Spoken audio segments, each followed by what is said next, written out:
Hello, my name is Courtney Farrell, and this is presentation number 2 for Bible class. And this passage is going to be Luke 8:22 through 25 using the NIV. This lesson will be taught to a preschool class, and it will be in Sunday school, and they will only have about 45 minutes for this class as well. The method that I chose is going to be the theological method. It's going to kind of be revamped a little bit. Obviously, with children this little, a lot of these methods are kind of difficult to be teaching to them. So I kind of revamped it a little bit, but that's the method that we're going to be going off of. The first thing I would do with this class would be to start out with a basic song. This is always a good way to get children ready for their Bible lesson, get them excited about learning. Since they are so young, I would just start out with the basic song of Jesus Loves Me. Most little children know that, so it would be an easy song to learn. And the way I would tie it in, is that I would tell them that, Jesus loves us enough that he would save us from a storm even when we don't obey him and when we don't listen to him, just like his disciples did in the story that we're going to talk about. I would also teach them some of the sign language motions. Yes, Jesus loves me.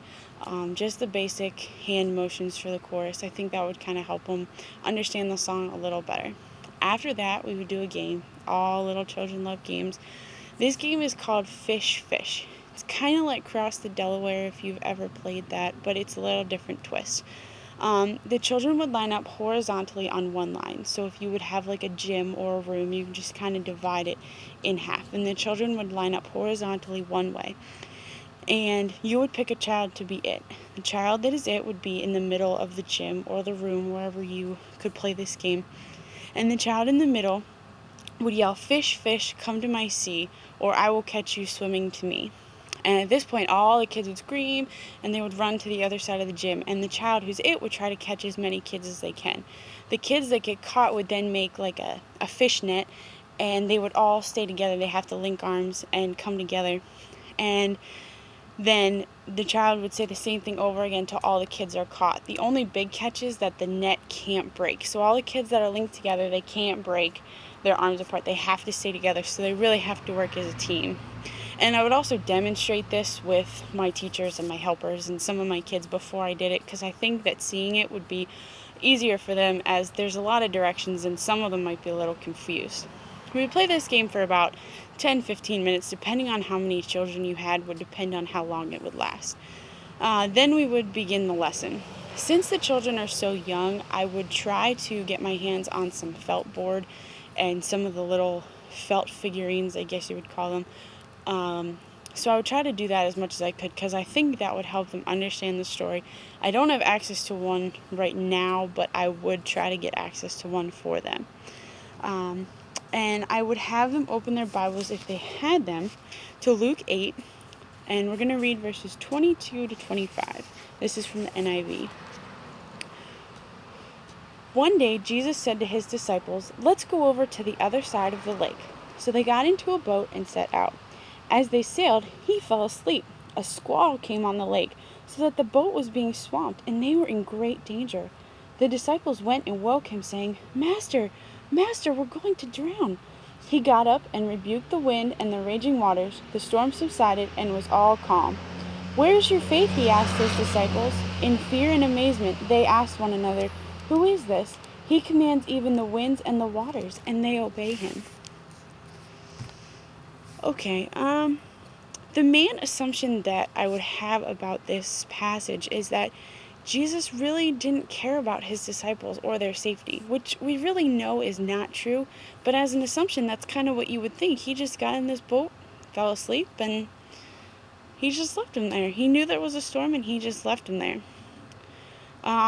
But the main theological story of this passage is that Jesus really does care about us, and he really does love us, and he knew that these disciples would be safe. And because these children are so little, again, I would have to modify a lot of things. So we would begin by talking about all the verses. So in the first verse, in verse 22, Jesus is out on the lake in the boat with his disciples, and he wants to go to the other side of the lake. So they start out at one side, and their boat sails all the way over to the other side. While they were sailing, Jesus was like, "Man, I'm really tired. I think I'm going to go take a nap." So he went underneath the boat and he fell asleep. The disciples started getting all stormy and black, and the disciples were getting very scared. They said, Jesus is asleep, it's starting to rain, it's starting to storm, and we're out here in the middle of the sea in a boat. So the disciples woke Jesus up. They said, Jesus, wake up. There's a bad storm, and we're afraid we're going to drown. We don't know what's going to happen to us. We're really scared. And Jesus was like, come on, guys, you just woke me up from my nap. I was really tired. I needed a nap. And so Jesus got up, and he spoke, and the whole sea just calmed down. And then Jesus asked the disciples, where is your faith? He said, why don't you believe in me or trust in me? You know that I'll keep you safe. The disciples could not believe that a man could just come out of the boat and speak and everything would be calm. They never really understood who Jesus was, and I think that's a lot of our problem today, is that we don't understand how powerful Jesus is. Especially children this age, they really don't understand who Jesus really is and how much power he really has. He had enough power to calm the whole storm. He calmed the winds and the waves, and they obeyed him. And after this, we would have a short craft. What I would do is I would get popsicle sticks, and I would cut them so that they would kind of like make the shape of a boat. And I would have them glue them onto a piece of paper, and then I would have them kind of draw their own storm scenario. And then I would have them come up and explain it to me as how they perceived the story and how they saw the storm. And after this, we would learn a quick memory verse, which is going to be Psalm 56:3. It's actually a very short verse. It's a very good verse for little children to learn because it is so short, so they would be able to remember it. And this is what it reads. Psalm 56:3 from the NIV says, when I am afraid, I will trust in you.